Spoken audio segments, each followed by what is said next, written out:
Hey guys, welcome back to LTF1. We've got a different type of video for you today, news roundup after the weekend. And that's definitely not because we forgot to plan a video for this Thursday and now we're scrambling.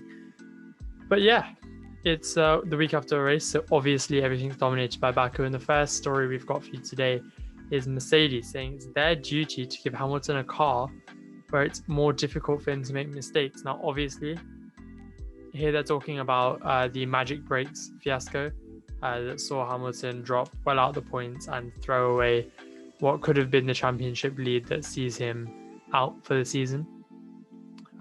He was on the grid. They have a magic brake setting on the steering wheel that completely changes the brake bias to around 85%, I think.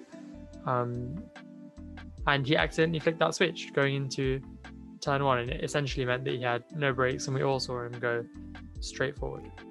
And Facebook's loved the memes from that.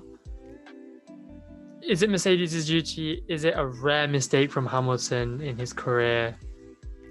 It's a mistake. They happen not often, not from him, and not like this, but it happens.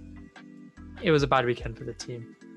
I think the team should be focusing more on where their second driver was, rather than Hamilton's mistake, because Valtteri Bottas didn't make a mistake this weekend. He just wasn't there. He doesn't have a flicked switch to blame for his performance. Hamilton does, and Hamilton will not be okay with that. He will not be blaming a switch for that performance. He'll know that he was off the pace anyways, and that the win was gifted to him, even though he managed to throw it away.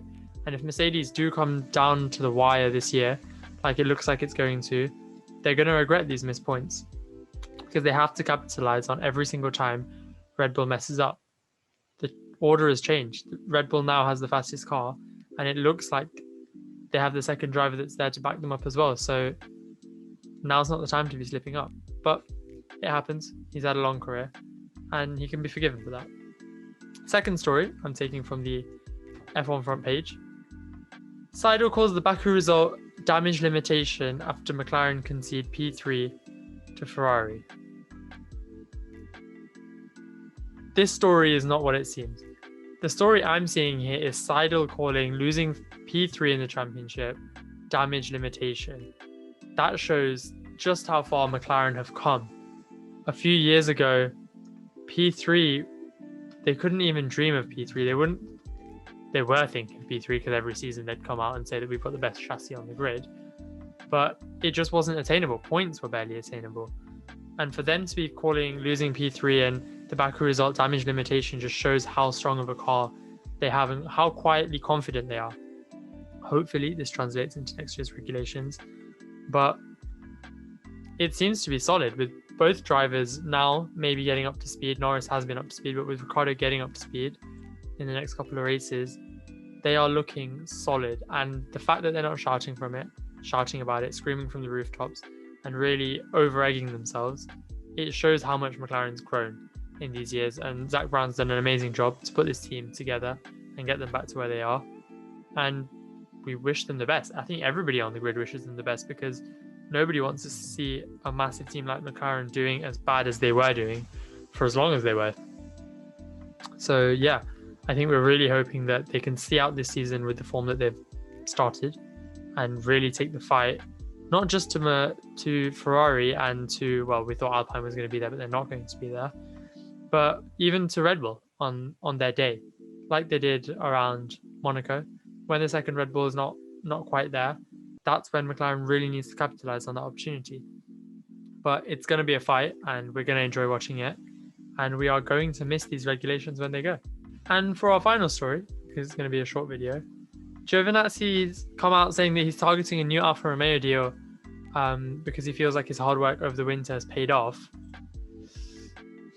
I can't help but think it's the end of the road for him. He was supposed to be the Italian that gets into a Ferrari, but now with Sainz doing an amazing job and the likes of Schumacher and Eilert and Schwartzman lining up behind him, I just can't see how much longer they're going to keep him around. His seat in AlphaTauri in Alfa Romeo is Ferrari's junior seat, and at some point they're going to have to let another junior come up and prove themselves, especially with Haas being nowhere. You can't really look to that team to shape a driver and to really show off the quality of a driver, because who can say what about Schumacher's performances other than he's been a lap clear of his teammate? So Giovinazzi, his days are numbered. As far as I can see, his days are numbered. He's not doing a bad job, but he's not doing an amazing job either. The point of that team, much like AlphaTauri, is you come in and you do an amazing job and you show the older team how much you deserve to be on the grid. And Giovinazzi's just not quite been there. He's had some good performances. He's been great off the line, as we've seen in the first laps, but he's not had a standout, and he's not been a standout. So it's a bit of a sad note to end on, but I can't see Giovinazzi staying around much longer. Comment what you think, and we'll see you on Monday. Ishan's got a new video for us then. Oh, and as always, if you've liked this video, if you've been here for long enough to watch this far, then you're probably already subscribed. If you're not, make sure you do subscribe. And yeah, we'll catch you on Monday.